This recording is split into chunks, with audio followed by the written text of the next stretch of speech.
The light of America's promise will always burn bright.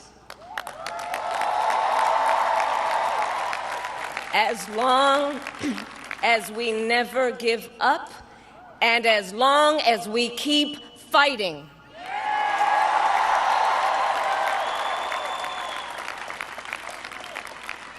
To my beloved Doug and our family, I love you so very much. To President Biden and Dr. Biden, thank you for your faith and support. To Governor Walz and the Walz family, I know your service to our nation will continue.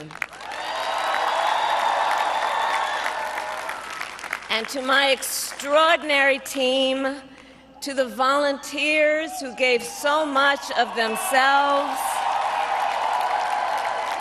to the poll workers and the local election officials, I thank you all. Look, I am so proud of the race we ran, and the way we ran it, Over the 107 days of this campaign, we have been intentional about building community and building coalitions, bringing people together from every walk of life and background, united by love of country with enthusiasm and joy in our fight for America's future.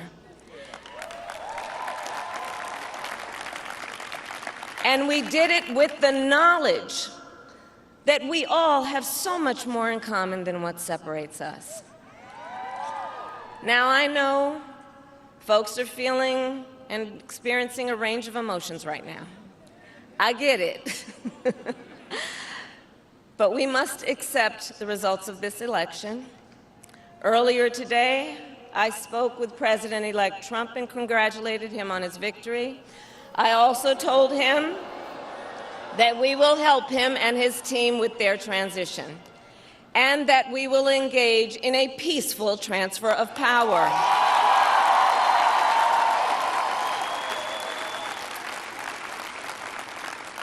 A fundamental principle of American democracy is that when we lose an election, we accept the results.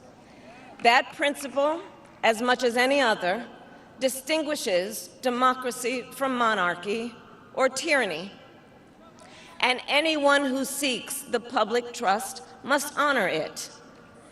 At the same time, in our nation, we owe loyalty not to a president or a party, but to the Constitution of the United States.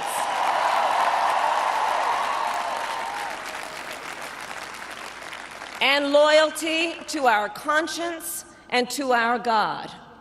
My allegiance to all three is why I am here to say, while I concede this election, I do not concede the fight that fueled this campaign.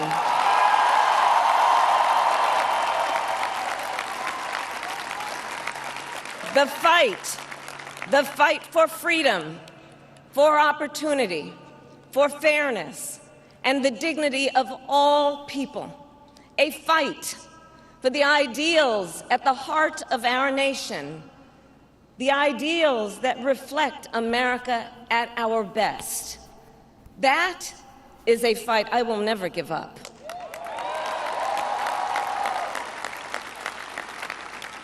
I will never give up the fight for a future where Americans can pursue their dreams, ambitions, and aspirations, where the women of America have the freedom to make decisions about their own body and not have their government telling them what to do. We will never give up the fight to protect our schools and our streets from gun violence.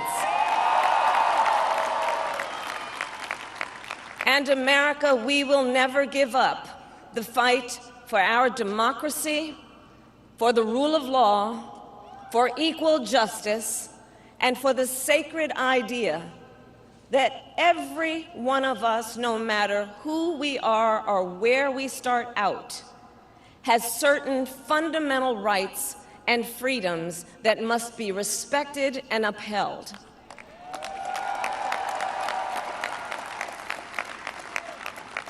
And we will continue to wage this fight in the voting booth, in the courts, and in the public square.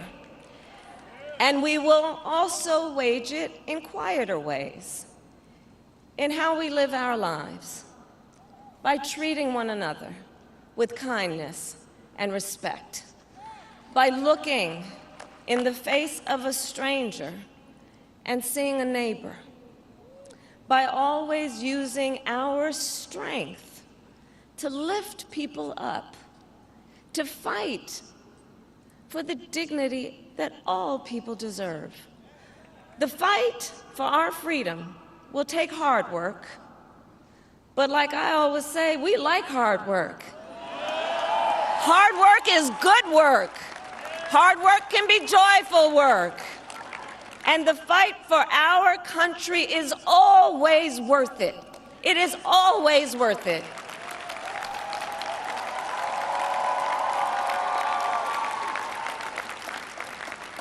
To the young people who are watching, it is, I love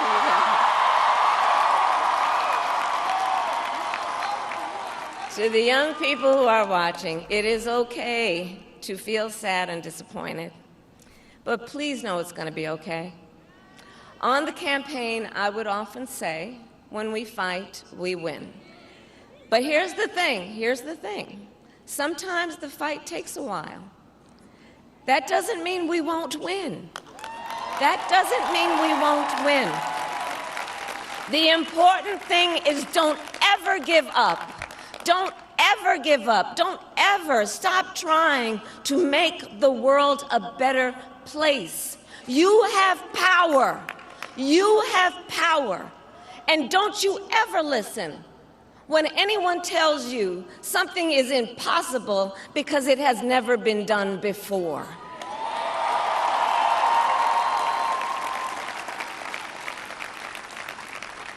You have the capacity to do extraordinary good in the world. And so to everyone who is watching, do not despair. This is not a time to throw up our hands.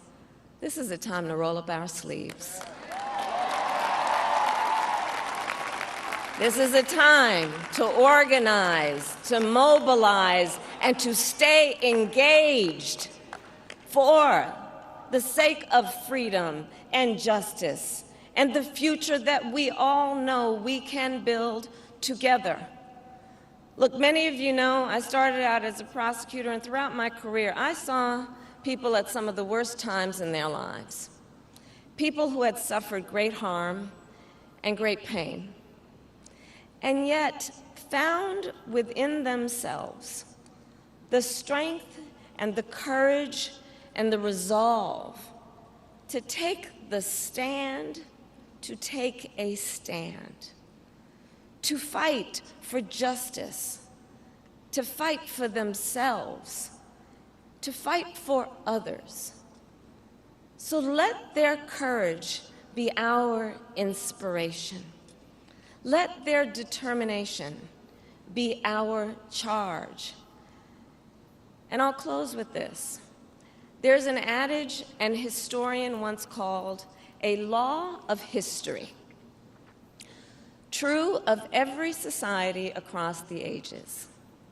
The adage is, only when it is dark enough can you see the stars.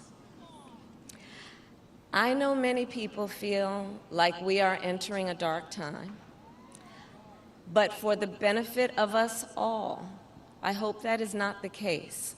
But here's the thing, America, if it is, let us fill the sky with the light of a brilliant, brilliant billion of stars. The light of optimism, of faith, of truth, and service.